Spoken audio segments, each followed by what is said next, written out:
KEET-TV's Blueprint Humboldt is a 4-part series addressing local sustainability issues involving alternative energy sources, food production, business strategies, and community development. Tonight on Blueprint Humboldt, Julie Fulkerson leads a panel discussion on sustainable business practices with Kit Mann of Kokatat, David Narum of GreenWay Partners, and Julia Peterson of the College of the Redwoods Clean Energy Workforce Training Program.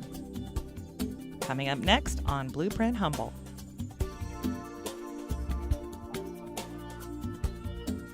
Kokatat is a manufacturer of specialty outdoor clothing, specifically targeted towards the paddling sports. Kokatat's always been concerned about the environmental impact that we have as far as a company.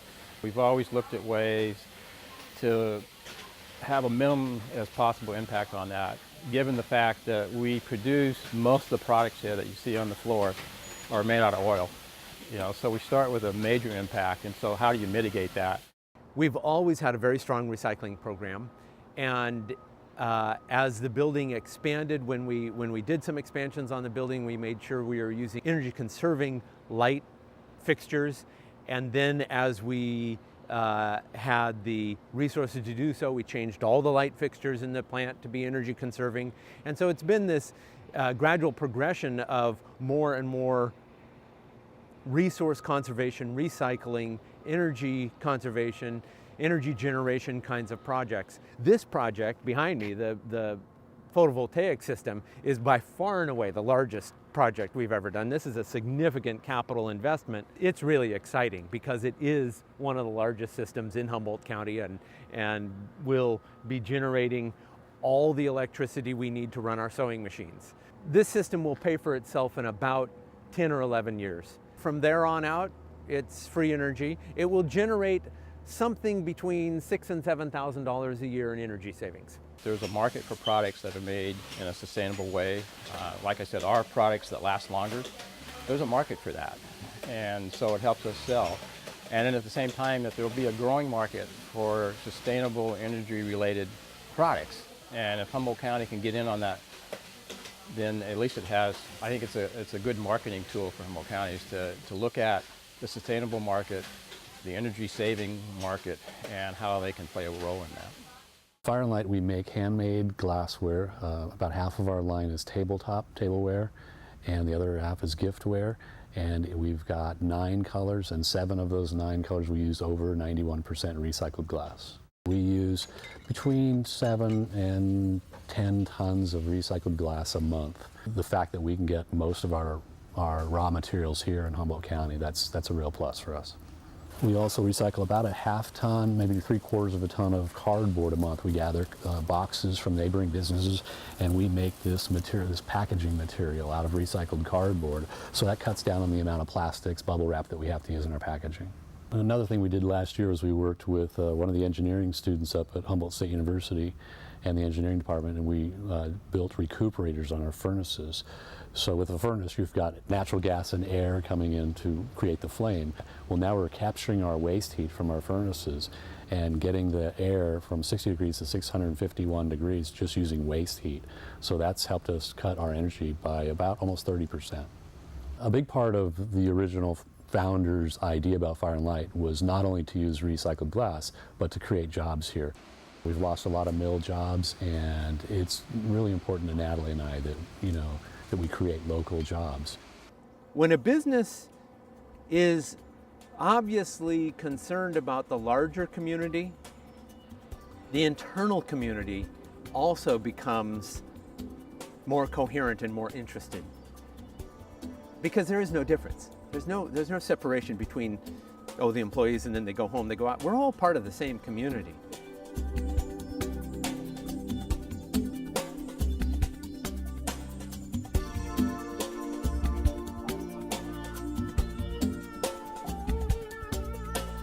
Good evening.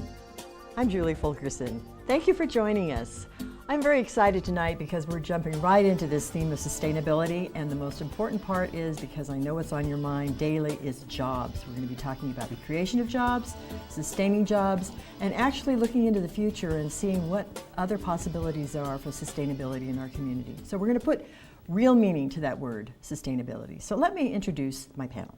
I'm so happy you're here. Kit Mann is, as many of you know, from Kokatat. He is the vice president, and he is currently managing special projects, as you just saw on that tape. Some very interesting, innovative projects. Thank you, Julie. David Narum is with GreenWay Partners. He's a principal, and he works with clients who are just starting up. They have an all-services organization that people are just starting a business, or people who are already in business and maybe are looking for a way to become more sustainable and more green. And we'll hear more from him as well. And Julia Peterson from College of the Redwoods is the Director of Business Training, and I'm happy to say she is providing practical, hands-on job training for all of us in the community who are interested in upgrading our skills, not for credit, but just to benefit the community and to benefit ourselves and our families. So I want to welcome you all and thank you for being here. Thank you, Julie. Great. So let's start right away, just understanding a little bit about what each of you do, because you actually have very different roles to play in the community. So I'd like to start with you, David. Can you say a little bit about what is the essence of your work?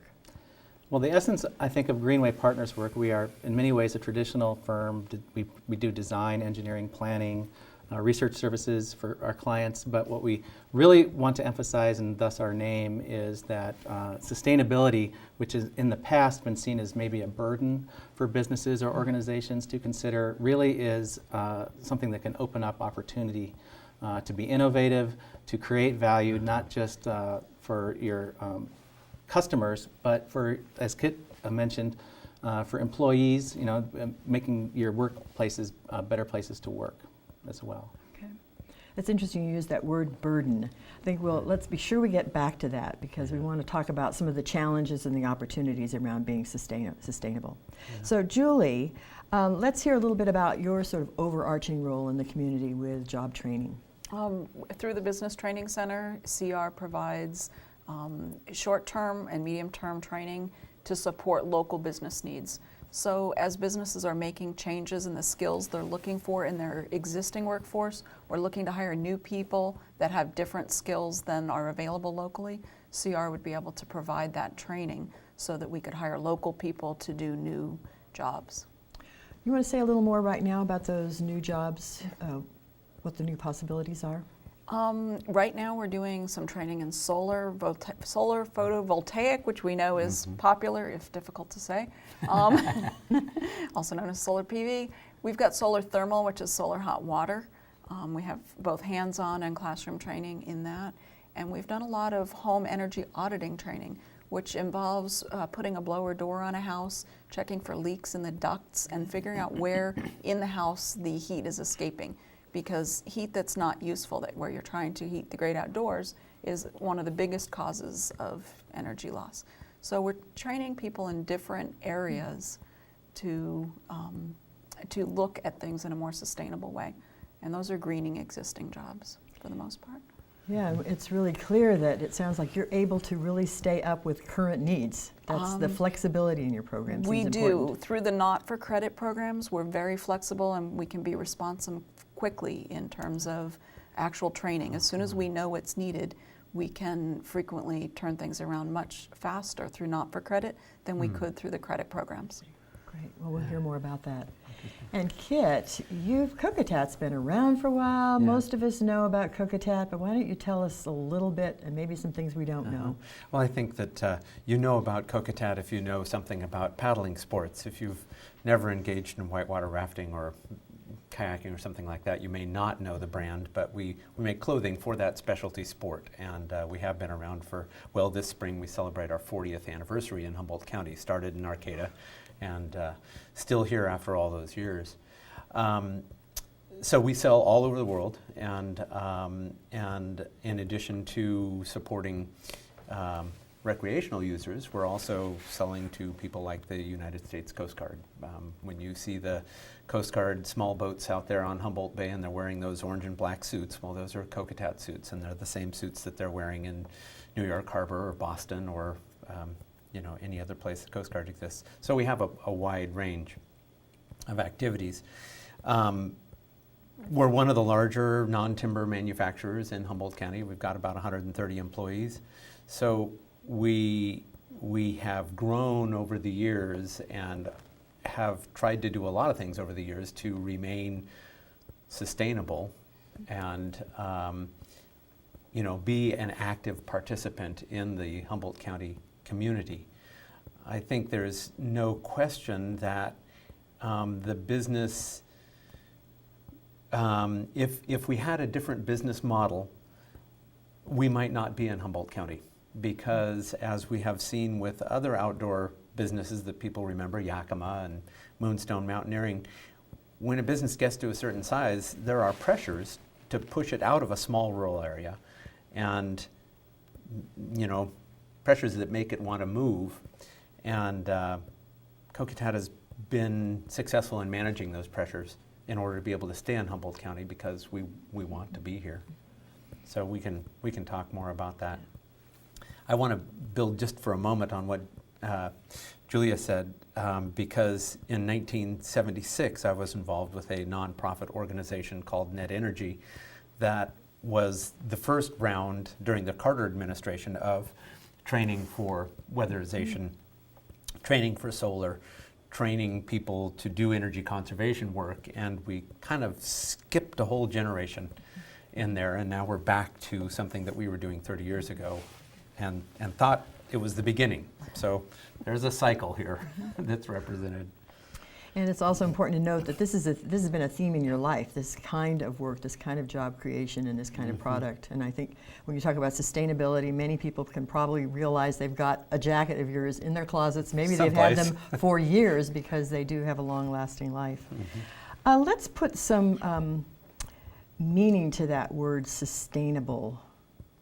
What do you think of sustainable? Well, I think like many words like green and sustainable, it might tend to get overused. Yes. And it doesn't necessarily, well, I don't think it means the same thing to everybody. The original definition, I think, that was came out in the 70s was doing something now that doesn't impact future generations' abilities to live their lives, which is sort of a nice way to think about it, but it's hard to know exactly how to put that into practice in a business setting or in a local economy. But I think in general, and you can see from the examples, Fire and Light, Kokatat, and other organizations, it's sort of closing the stream of the waste stream. That comes into play both at the beginning when you design how you source your product material, if you're developing products like Kokatat, or their ultimate life cycle. And that's one thing that businesses can do, is they can look at the sort of life cycle analysis of their products, where they get them, where do they go.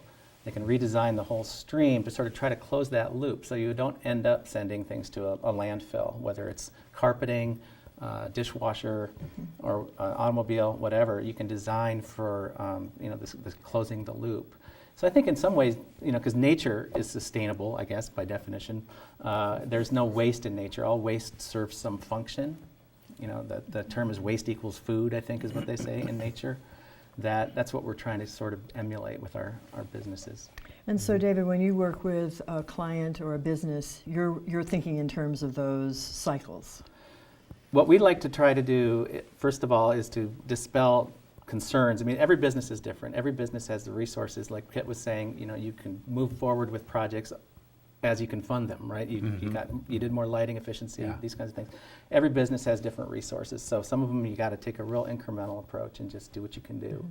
A lot of it's the learning process, but ultimately the idea is that you try to take a more systems view of it, so you can sort of see, and that's the value of the life cycle assessment, really, is that you kind of look at something from cradle. They used to call it cradle to grave. Now the new term is cradle to cradle, because we don't want to send End those up in the things. grave. Anything. Right. Yeah. So it just broadens your view. Can and you gives give you an example of a business that actually manages cradle to cradle? Well, we were just talking about this beforehand. It's not a local business, but it's the world's #1 commercial floor tiling company called Interface. It's out of Georgia. And 15 years ago, their CEO, Ray Anderson, had sort of an environmental epiphany. I think he read one of Daniel Quinn's books, which name is escaping me, but he decided to turn his company, he wanted to make it completely sustainable by the year 2000. Well, they failed at doing that, but they set goals, and they're on their way 60, 70, 80% of the way along, I'm not sure. But they don't sell their floor tiling, they lease it. So you buy a rug or carpeting for your business, And when you've used part of it up, it's modular. You can pull it back, take it back to the factory, recondition it, and it's resold. So that's sort of, I think the term is extended producer responsibility there. You take control of the product all the way through its life cycle. So that I wouldn't buy it, for my business. I would only lease it. It's like borrowing it. There are examples in the outdoor industry as well. Shoe manufacturers, there are a number of shoe manufacturers that are taking either recycled product, sometimes even their own recycled product, and repurposing it into shoe soles. So chopping it up and putting it in a matrix, and it creates part of the shoe. I wanted to build on that waste stream idea because it's certainly one of the challenges that Kokatat honestly hasn't solved yet. We cut out fabric and make a jacket out of the fabric. Well, there's pieces that have been cut out and end up on the cutting room floor. And currently those are going into the landfill, and it's something we would dearly like to find a purpose for, so that waste stream could go into, I don't know, a shoe sole or something like that. Now, you've put that word out there so that I know Humboldt County well enough to know that I'm someone hoping. Is out there is wondering what to do with those scraps. I'm really hoping that, Yeah. that someone is inspired to call back. Yeah. And with T-shirts or cotton, uncoated fabrics, you can run it through a hammer mill and break it apart. And most of the insulation inside cars is recycled fabric and fiber. And our fabric can't be, that can't happen with our fabrics because of the nature of the fabric. But that's another example of waste equals food. One of the things I want to get back to is the sustainability of jobs and sort of the people that we're working with this community. And that's what you're doing, Julia, is working really to retrain people to keep up with the pace that people like Kokatat set up. And actually your organization, you're working with new innovative ideas all the time. So let's talk a little bit about that, sustaining really healthy jobs. Kit, do you want to say a few things about what you've been doing at Kokatat around that? Sure. I think that, as we talked about earlier, there's a commitment on the part of the business owners of Kokatat to stay in Humboldt County. And so once you make that fundamental commitment, then you need to have the resources in terms of human resources to continue to do that. And that's where, Julia's work can help, where training organizations can be producing people that have the skills necessary to keep a business in a local area.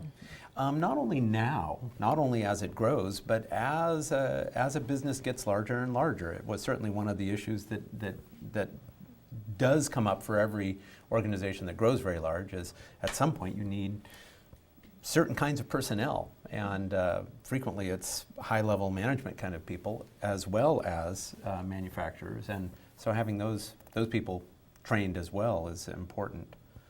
Julia, how does that cycle for you work? Do businesses come to you? Do you go to them? How do you keep up with what the needs are? Both. For that growth? I look for people and say, is there training? What are your training needs? What are you doing?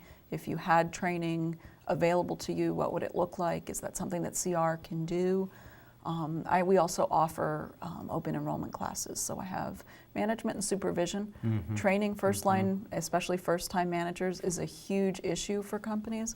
As they grow beyond where the founder can actually manage everything themselves, and they have to put the trust of sustaining that business into a first-line manager, that can be a stumbling block. So we've got classes and seminars for first-line managers. It just depends. We are a small community, so rather than offer everything and wait and see if anyone shows up, we offer popular things, and then we look for custom opportunities. So if you were going to upgrade, for example, to reduce the cutting room floor, you were going to upgrade your computer system so that you could have less scrap and more efficient pieces fitting on the cutting machines that you use.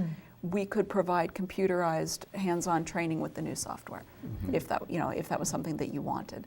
So sometimes we have custom solutions, and sometimes we have common solutions. So interesting. So you really tailor the classes to the specific needs. We can do that. That's great. We do both classes where we bring people from various organizations, so they're a more common class, and we can completely customize to one business.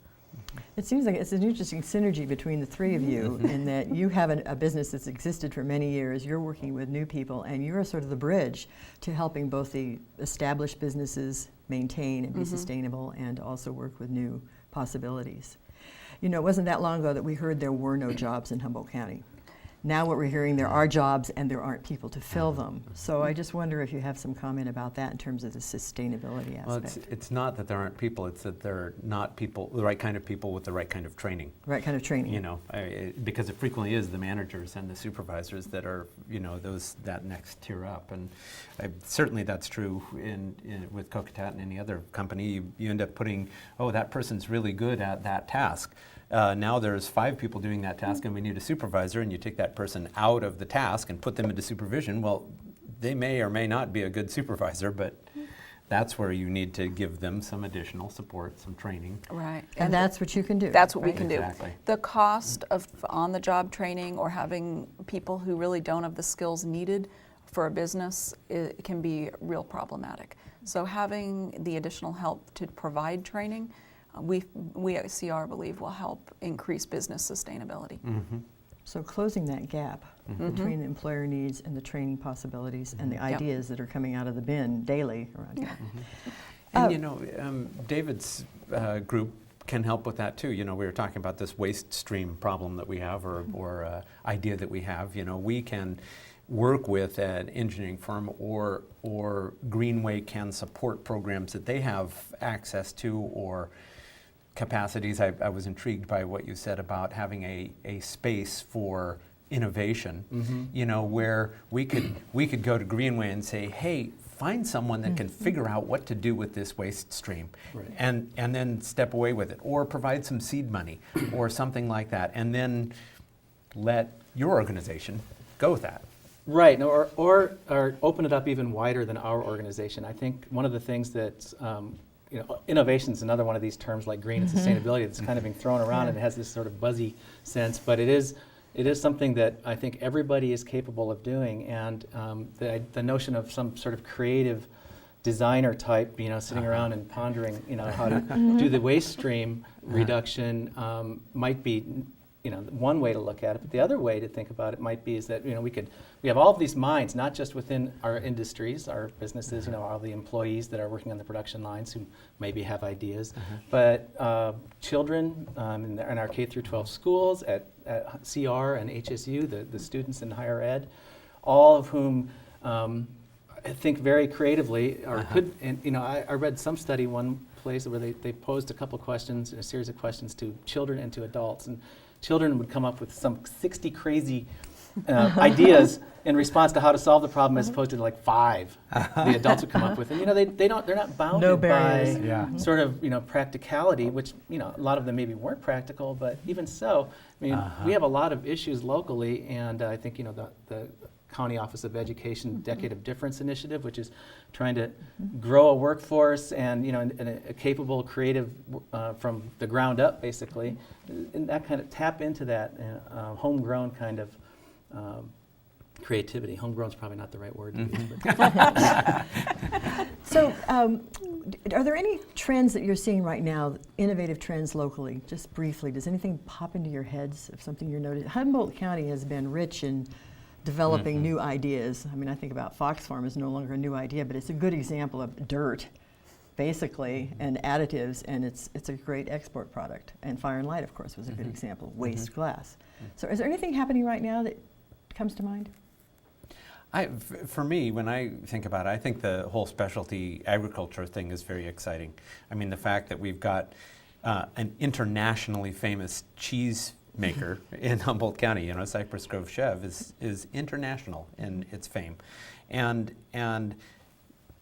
for me, that's one of the more exciting places, you know, because we not only have an opportunity to make truly intriguing and interesting and unique and marketable agricultural products that come out of Humboldt County and that are exported, but we also have the blessing of having tremendous capacity to make our own food, you know, to be generating the local vor movement, I think, is part of the sustainability movement, that you're not getting a steer from a concentrated animal feeding operation in Iowa shipped 1,500 miles to here and then eating it, and that steer ate corn, you know. Instead, we've got grass-fed beef right up on our hills, you know. Thank you, because that's the perfect example of what Blueprint Humboldt is really discussing, is how we're going to reduce energy and build around our own agricultural needs and sustainability of jobs. So thank you for that, Kit. That's perfect. I guess I'd like to finish up with something that comes to mind. If you want to add another trend, that's possible too, but also, what are you most excited about right now in Humboldt County? Where do you think we're headed, and what are the possibilities here? Well, I'd like to just briefly talk about the decade of difference, and I think that to me is a really important, I mean, I want my children to at least have the option when they grow up to stay here and live here, and to sort of teach the skills of entrepreneurialism, which is one of the goals of that initiative. To teach them that, you know, I think that there's been this sort of conflict between environmentalism and business too long, where, you know, business people are bad, greedy, profit-hungry people, and really what they're trying to do is just provide the goods that we need. I mean, there are probably greedy people, but there are greedy people everywhere. But to teach these skills, and entrepreneurs are creators. You know, they can find opportunities and create, you know, innovative solutions to our problems, sustainable ones, hopefully. And you're seeing, you've got some energy around that. I can see that, Captain. Well, I've been an educator, and I think, you know, it's a long-term process. I mean, clearly we have short-term needs which we can meet through training and other, you know, programs, economic development initiatives locally. But, you know, to sort of rethink from the ground up. I mean, these kids don't have the default working in the timber industry anymore. It's changing. Our economy's changing. So, you know, and they need to be a part of telling that new story of where we're headed, I think. Fortunately, there's strength in diversity, so it's hopeful. Julia, do you want to add something in that? I think the thing that excites me most is that I see groups coming together, and this is a great example. We've got business, engineering, and education all talking about what are the individual strengths that we each bring to the table that we can collaboratively work together to solve this problem. And I think it will be a collaborative solution when we find one, and the fact that everybody's talking is a huge and exciting thing to me. Julia, thanks for pointing that out. That's really the whole point. Really, really a good point. So I just want to say that I'm really happy that you've been here, and it does, as you pointed out so clearly, Julia, it is the synergy that's created when people come together that we've seen replicated over and over in Humboldt County, and we're seeing it here tonight. So I want to thank you for listening, and be sure to join us next time for Blueprint Humboldt when we look at renewable energy. And if you'd like more information about Blueprint Humboldt, you can go to KEET.org. I'd like to thank our guests, Kit Mann, Julia Peterson, and David Narum. Thank you.